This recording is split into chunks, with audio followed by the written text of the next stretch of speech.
right, so welcome to our mental health talk that we have here at our church, the MCBC. So we're glad you're a part of it. My name's Ken. I'm one of the pastors here at the church. And I have a guest with me here, and her name's Elizabeth. I'm going to let her introduce herself.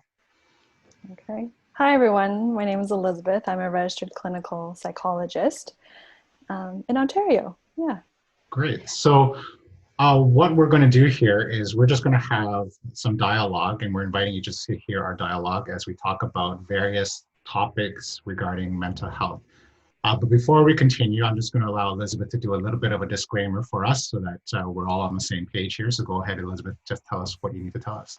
Perfect. Okay. Yes. So, yes, I just wanted to share this disclaimer. So this video is for the intent of information and education. This is definitely not a psychotherapy session.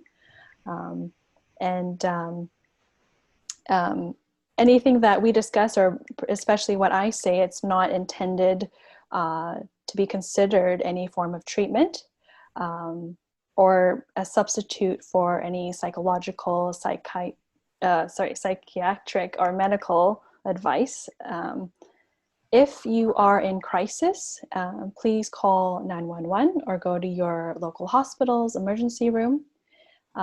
If you have any questions, any medical questions, please refer to your family doctor or some other medical doctor. Any questions regarding mental health, please connect with a mental health professional. Yes. All right. So great. So now that we've done that, again, we're trying to just have an opportunity to have a safe space dialogue where we can just break the stigma of silence and maybe even have us learn a few things that would help us see mental health in a different light. And again, maybe it's something for you personally, or maybe you're caring for someone who's been going through a challenge. So we just want to equip and just maybe even help us break some of the long-held misunderstandings, I think, with mental health. So today we're going to talk about this topic called stress and its connection to mental health. So I'm going to ask this question to Elizabeth, what is stress, and what are some of the, maybe positive or negative things that are associated that go with stress? So why don't you give us some ideas then? Definitely. So there's this researcher, Dr. Hans Selye, and he researched heavily in the area of stress, and he kind of defines stress as the response to some kind of demand.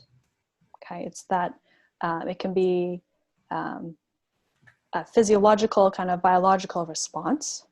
Okay, and the triggers can be some kind of physical injury, can be emotional issues or traumas, but he kind of determined three components.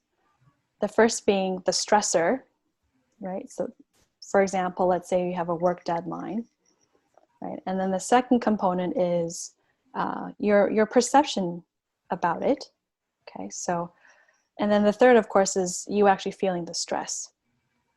Right? And so I think what's so significant is your perception of it. So if you believe that you have the ability to meet those demands, then the stress you feel is likely going to be kind of low, right? But let's say this deadline is looming. You feel like, oh gosh, I don't have the knowledge or the skills, and I'm unable to meet those demands. Then likely the stress that you feel will be quite immense. All right. Yeah. So I guess that's why sometimes I always hear a colleague of mine sometimes says, I need the stress of the deadline in order to motivate myself to do the work. So that's kind of, it's really based a lot on our own perspectives, right?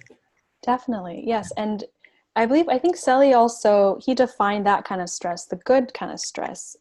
He named it eustress, right? Okay. And that's the motivating kind of, okay, well, now I know there is a bit of a deadline.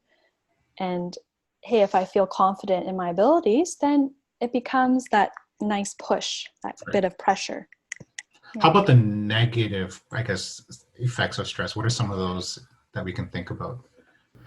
Right, so again, if we notice such a huge gap between the demands placed on us and our abilities to meet them, we can perceive a threat right? That gap. So, and when we feel a threat, our bodies, that automatic nervous system triggers that fight or flight or freeze mode. So that's why when we feel a lot of stress, our heart rate might quicken, right? We can feel some muscle tension, and we might feel some butterflies in the stomach. So because all these different hormones such as cortisol, adrenaline, norepinephrine is coursing through our bodies, that's why we can feel so tired, right? So depleted, and we might feel more irritable, kind of short when we're very stressed, and it can really hinder our ability to focus and concentrate to get our work done or to concentrate on different things. Yeah, so those are some of the possible negative impacts of stress. How about different age groups? I guess sometimes people wonder, can children experience stress, or seniors, how can they experience stress when they no longer have work? And then you have the spectrum between young adults, youth, adults. Are there any things that are maybe in common with all the groups, or maybe some of the difference, in stress that these different groups experience? Well, first of all, I do want to mention that I'm definitely not an expert in knowing the possibly varying stress responses between each age group. Okay. However, I think what is common across, all these different ages is that automatic nervous system, which triggers that fight or flight or freeze mode. So internally, we definitely can experience that stress, through the body, right? It's that rapid heart rate, perhaps it's that tensing of the muscles. Sometimes people experience sweaty palms, right? I think it can look quite different how that stress, the impact of stress is displayed, right? So, and that's because we differ in our resiliency levels, right? And what kinds of skills and strategies that we have to manage and tolerate the stress, right? For example, one person, maybe when they're feeling quite stressed, maybe they're sleeping a lot. They just feel so, low energy, right? Another person, let's say they are more snappy, right? They're irritable because they're stressed, and so they kind of have a short fuse, right? So it can look quite different person to person, right? You also mentioned, can children even feel stressed? Can seniors who are retired, can they feel stressed? And I think stress is a universal response, right? I'm thinking children, they can be stressed because of school, right? And when am I going to see my friends again? For seniors, it can be also similarly, oh gosh, how, feeling stressed because they haven't been able to meet up with friends and see their family, right? Or perhaps go about their usual routine. So yes, regardless of what stage of life that you're in, we can all definitely feel some stress. I think the hard part sometimes is being able to verbalize if we're stressed, right? And I think maybe with some children, they don't even know the word stress, what it means, but they experience something. Yeah, perhaps that's part of it too. So let's just say, hey, a friend, a family member, a coworker, someone says, I'm just so stressed. I'm so stressed out. What are some helpful things that we can do to support someone or come alongside with someone who's sort of verbalized that they're experiencing stress? What are some recommendations you can give us? Yeah. Well, I would encourage folks to listen, first of all, right? Perhaps sometimes I think when people are sharing, their stress, then sometimes it's about just wanting to be listened to and to have that kind of presence, right? It might be helpful to ask that person, okay, if you are able to and you're willing to help or support them, to ask them, okay, what can I do to help support you? Right. Yeah. Okay.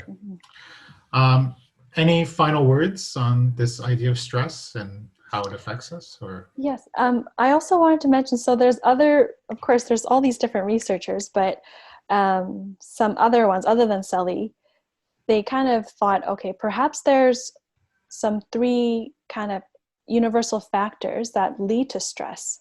Okay. And the first is uncertainty. Second is loss of control. And the third is a lack of information. And so I'm thinking all those three things, when COVID happened, I mean, all those factors kind of came into play. So I think it's completely understandable that, I mean, everyone in the world is feeling some kind of stress due to COVID-19. Right.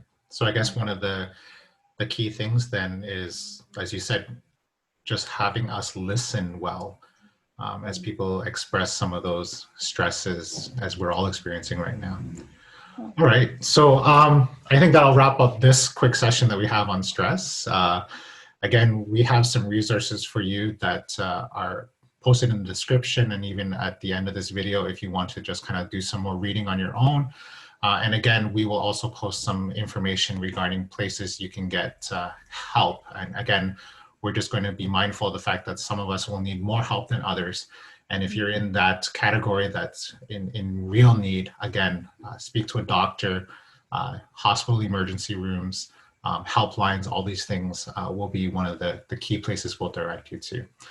So we're going to sign off on this one, and we will come back again talking about another aspect of mental health. So thanks, Elizabeth, for that, and we'll see you guys again.